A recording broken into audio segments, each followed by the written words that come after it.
exactly? Well, good morning, everyone, and thanks for tuning in. This is FCT Brief. We're still staying with our reflection on the life and legacy of Nigeria's former president, Muhammadu Buhari, who passed away a few days ago. Among the issues that defined his leadership and public discourse was youth involvement in politics. We take a closer look at how the Buhari era shaped the political aspirations of young Nigerians. Muhammadu Buhari's political journey spanned decades, from military ruler in 1983 to a democratically elected president in 2015. Yet, one recurring question throughout his tenure was the role of young people in shaping Nigeria's future.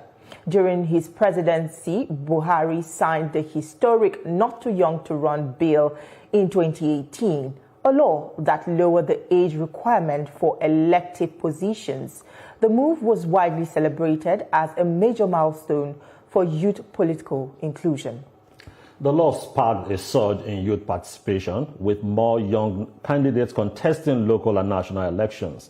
However, critics argued that systemic barriers such as high campaign costs and entrenched political structures limited real impact.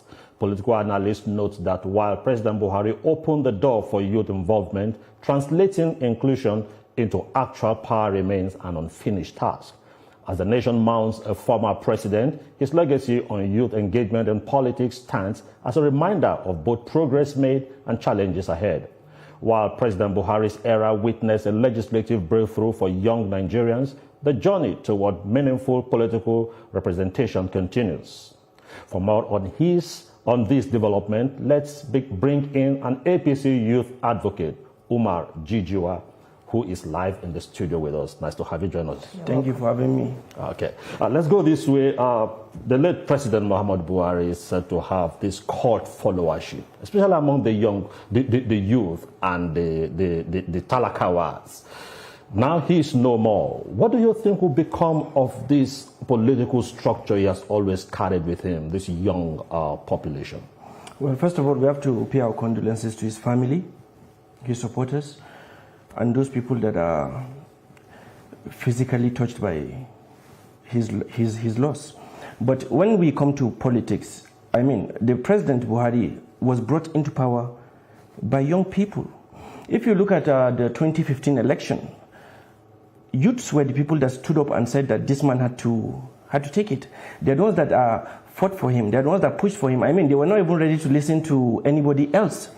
And for what will happen now that he is gone, there's a vacuum. There's a vacuum that needs to be filled, but it cannot be filled because we can never find another Muhammad Buhari. It's not possible. We can have somebody else that might be able to do a little of what he did, but Buhari was a phenomenon. He was colossal. He was an era. Buhari was an era. I mean, in 2015, I remember clearly, I was not in support of President Buhari at that time. But when I saw my peers, and I saw that I could not even be around them, unless if I also supported the candidacy of President Buhari, I had no choice. I had to just quickly join in line and move in to the APC and supported the president. And we thank God, here we are. Well, President Buhari signed the Not Too Young to Run Act, which many saw as a major win for young Nigerians. But beyond the hype, did this law really open doors for the youth population in politics, or it was more symbolic than practical? Yes, we are not too young to run. But the issue is that we are too broke to run. As long as there is that financial aspect of politics, we can't afford it. Tell me today, which young man can be able to buy a form of 100 million naira to run for president? Unless, of course, if the Not Too Young to Run bill was for smaller offices, and maybe for us to be able to just participate, perhaps run in elections in smaller parties, lose out, eventually grow up and then join the bigger parties and move into what we need to do. But as long as we don't create a specific distinction for young people, it's still going to be out of our hands. Yes, I think we can go ahead by making it a bit cheaper for young people. We can make certain positions only available to people that are of a certain age and below, such as councillors. We pushed for this thing in 20. We tried to go to the National Assembly and nobody wanted to listen to us. Even when we tried to approach some state governors, we didn't have any traction at all. But, I mean, legally we can run, financially we can't. Okay, let me a bit disagree with you on that, with this question I want to pose to you. Politics, presidency, governorship is not a buffet. You just go there and you want to pick whatever you want to eat. The law is already there, and if you say the young people are not that rich to buy the tickets, they have the population.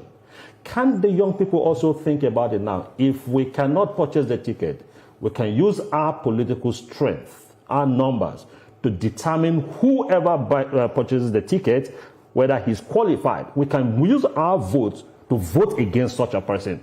Why is it difficult for the youth to use such influence at the end of the day? You know, in a right society, we should be thinking like that. In a right society. In theory, it should be like that.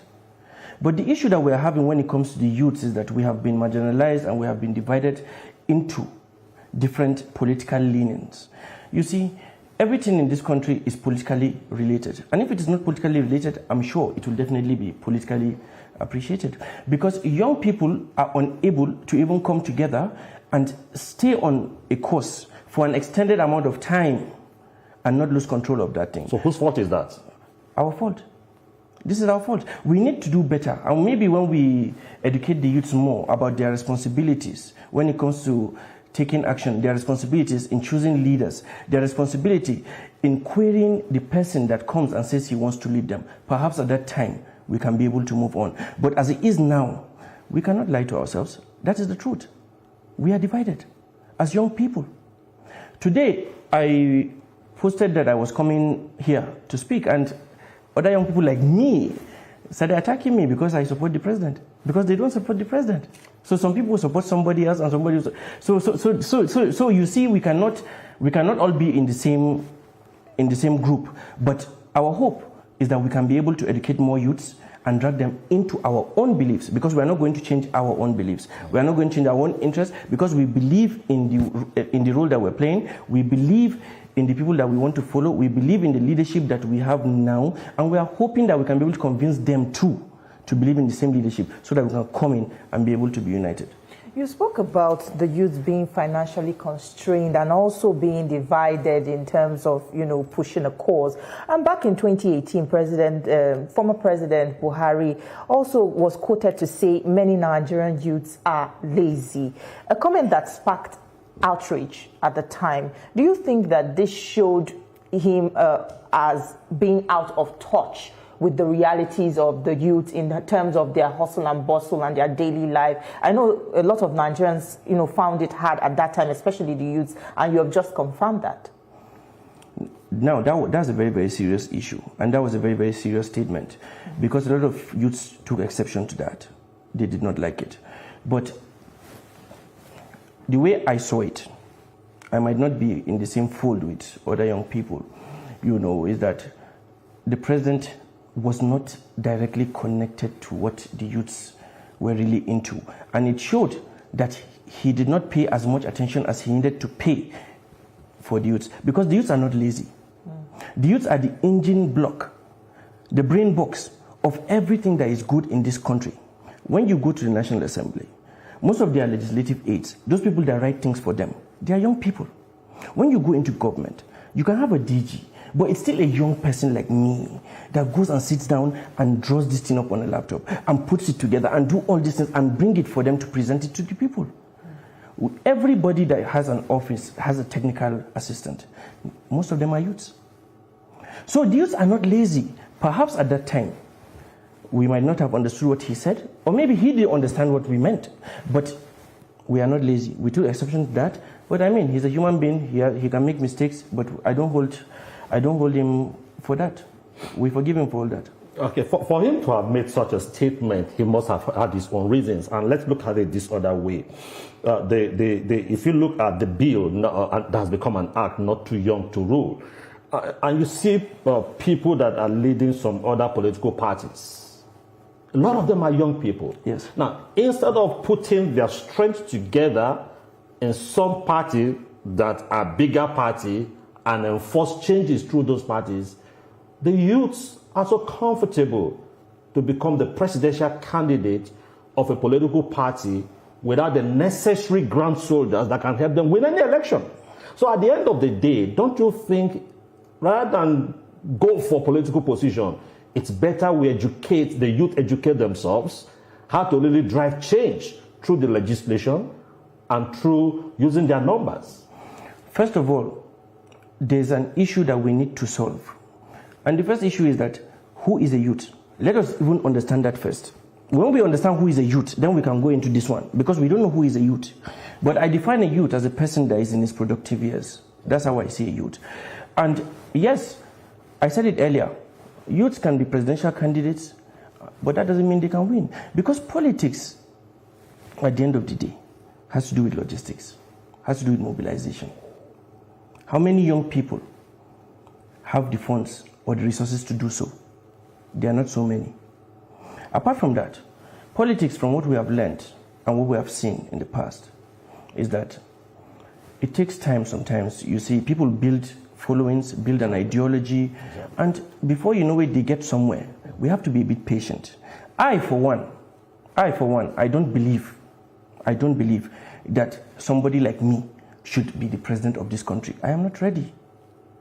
But what we are asking is youth inclusion, for an opportunity to be allowed in to the system, into some of these lower seats. Let us learn from people that are there, so that when we take it, we can have the smartest youth, and he can be the president. But without the relevant experience, he might not do much. We've seen it. Well, we've seen the president of this country, Asiwaju, sometimes, staying back, not taking an action on something because of his experience. He knows how that thing will end. And youths, we have to be able to control our emotions. We have to. Everything that we start, we don't finish. And that's the truth. During Buhari's time, we had NSAS. We lost control of NSAS after some time. I was the FCT chairman of the Youth Congress here in FCT as of that time. I was the only youth leader that came out on TV and spoke. No other youth leader was ready to do so. When I called them to do so, they told me they were not going to do it. It was too risky for them. But I had to do it, putting my life on the line. But I said it. As long as we keep youths in a certain place for an extended amount of time, we are going to lose control. And we did. We did. Yes, NSAS will have been attributed to the fact that ASU was on strike, and if those students were in school, it would not have gained traction. So you see, we have to go back into the system and understand these things. We have to. Because youths, we need to start to understand what we want and where we are going with this. Because today, a youth is complaining. Or you're asking, what do you want? He doesn't know. I've seen this. We've engaged with them. We created the Youth Jagabani Network so that we can be able to communicate with young people on behalf of the president as of that time, when he was a candidate, so that we can be able to sell him. And we understood that, okay, they complain, and some of these complaints that we make is just like repeating something they heard from somewhere. It's not really them. So when we say, okay, look, let's talk. What do we do? At that point, you hear everybody is silent. But when we say, what is the problem? We are this, we are that. We have to be realistic. Well, I like the angle of the NSAS you brought in, but we'll dwell more on that when we come back from this short commercial break. Don't go anywhere. Let's pay some dues. We'll be right back.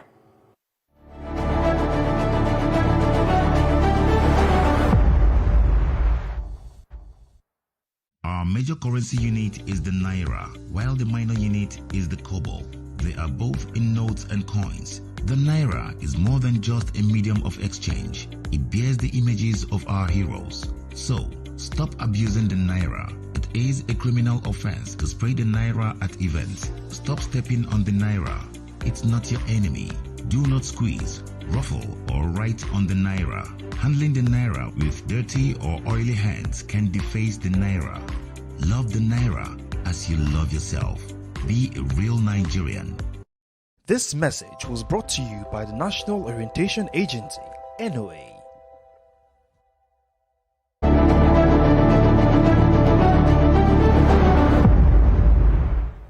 We're glad to have you back. You're still watching FCT Brief, and we're still discussing the legacies of former President Muhammadu Buhari with youth participation in politics in focus. Now, you were talking about the NSAS protest just before we went on the break. And many young Nigerians feel that government, especially with the use of force, there's a way they could have handled it better, and the outcome of the whole situation, the entire situation at the time. Do you agree with that? At that time, we had a breakdown in proper communication and understanding between the youth and the government, and that is a fact. That is a fact. I believe the government were too slow in engaging on that issue. They took it as one of those protests that will just happen and go. But we knew that it would not be that case, because these youths had nowhere to go back to. They were not going back to school. They were on strike. They had nothing else to do. They were idle. They were idle. So we knew it. But the government, as usual, underestimated what can happen. They underestimated that protest, and we ended up losing so much. At the end of the day, what did we end up benefiting? I can't even see it. And that's the truth. Number one, the youths themselves forgot the reason why they were protesting. They forgot it. And number two, the government also forgot their responsibility to dialogue and engage with these youths as well. And then this, you see, when somebody is shouting, it's because he wants you to hear him clearly. These young people were shouting. I never supported the protest in the first place. I have to make it clear, because I knew that we were going to lose control. It was too tender at that moment, because if we say we need to engage, it will get to a point that even when you want to engage, it's late. Damage has already been done. I mean, for the first time, we saw people dying in a protest in FCT, not in another state, so here in Abuja. For the first time, that was a very, very scary prospect. It was an issue. Now, 2027 election is just around the corner. Yes. We just lost a president who was a champion of youth inclusion in politics. Now, going forward, how best do you think the present political parties and the emerging political parties can better engage the youth ahead of 2027? Because a lot of people say the youth may just be the decider of the next president. I want to make it clear.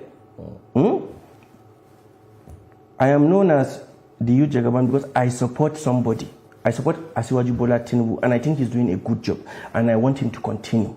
I am in the APC, and I'm going to go and campaign for the APC, and I want them to continue where they are. I don't want change there. But now, when you're talking about youth participation, I believe that we need to do more about it. How can we go ahead and do this? Can some of these parties please subsidize these forms so that we can be able to do one or two things? Let me give you a secret. Doesn't that start with your party, the APC? You can. I am calling on to them too. I am calling on to them too. I am not going to take them out of this. They are also in trouble here on this issue. We can help us, so we cannot afford it.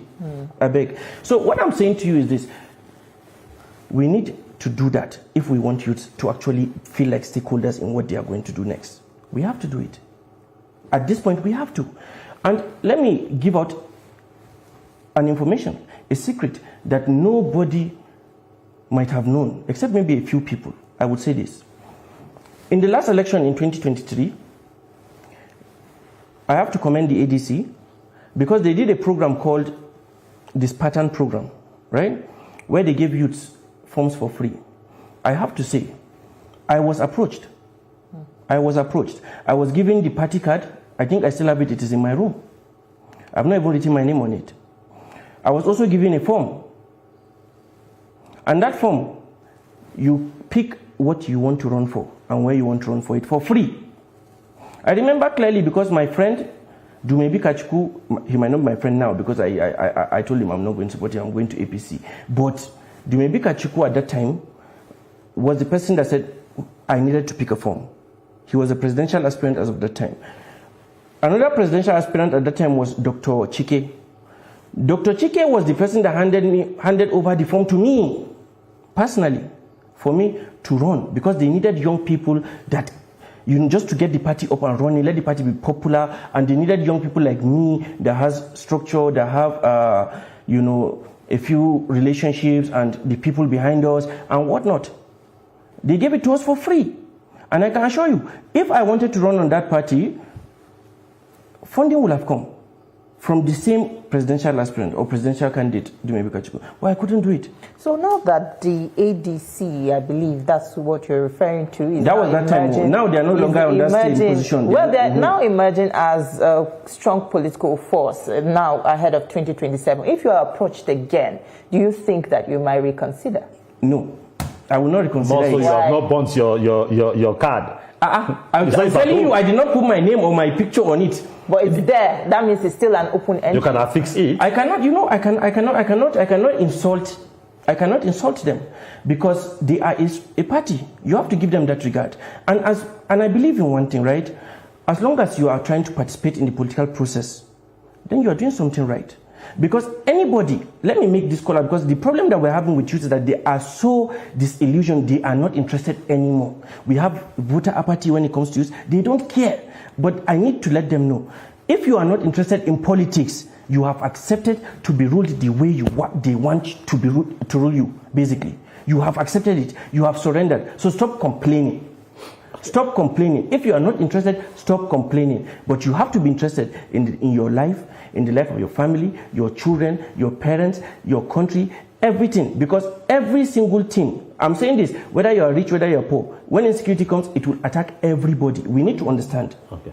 Now, Cmr Jijiwa, to some, giving tickets out for free is belittling the import of that ticket. The women also are saying a certain percentage should be reserved, certain positions should be reserved for them.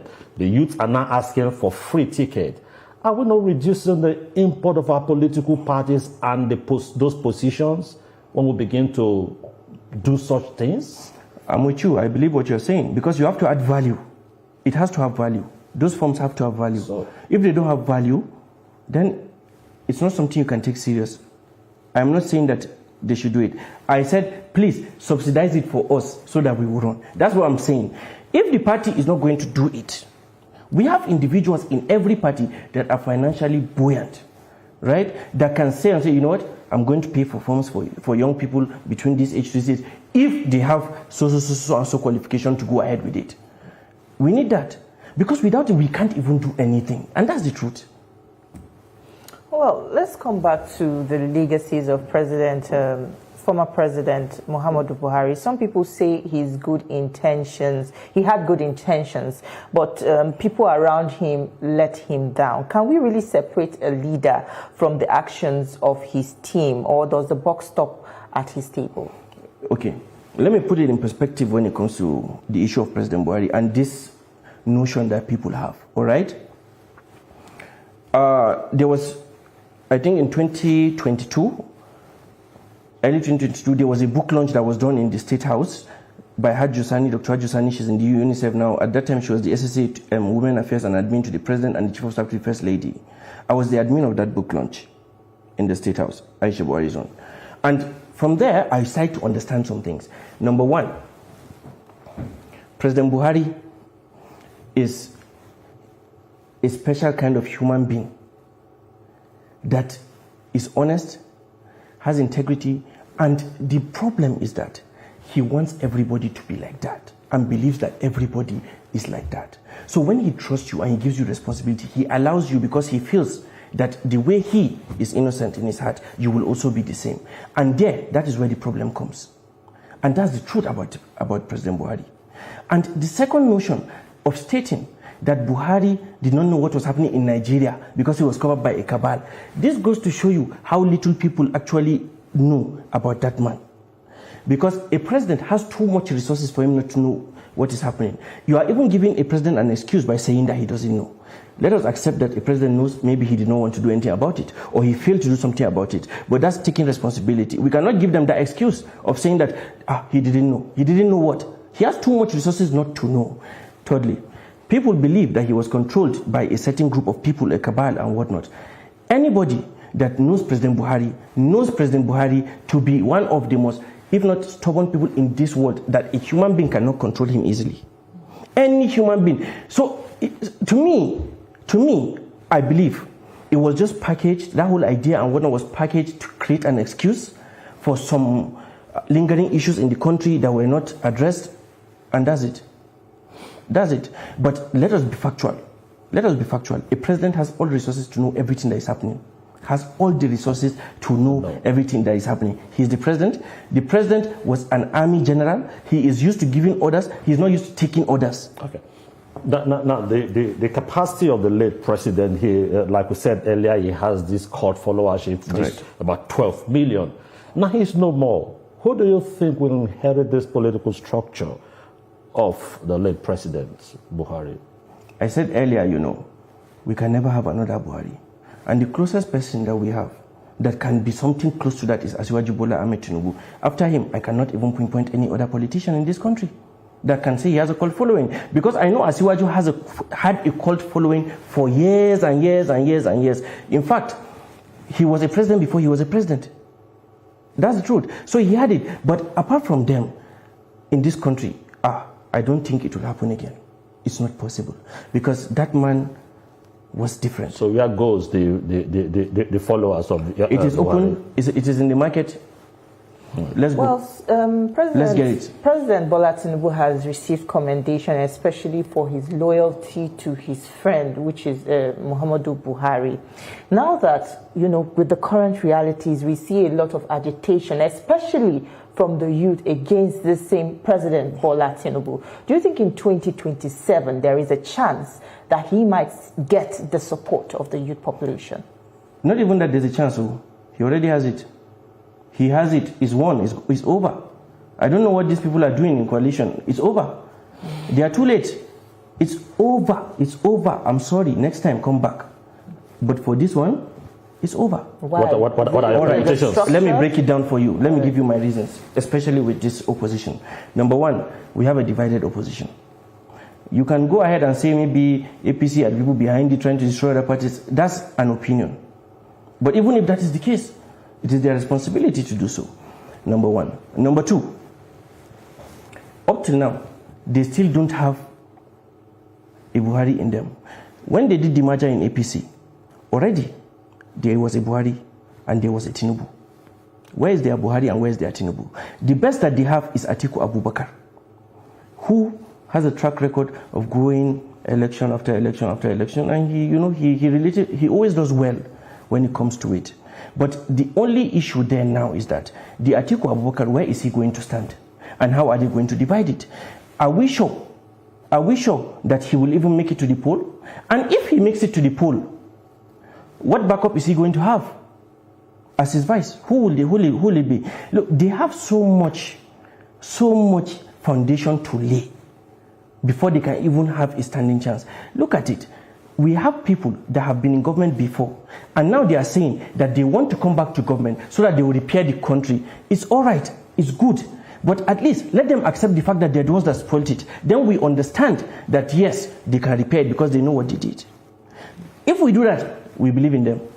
They have integrity. And if the time will permit me to just ask, is there a gang up of the North against the South ahead of the next election? We've been hearing people say the North wants to stage a comeback. Do you have any idea of that? It's just sentiment. It is just sentiment. There is no reality there.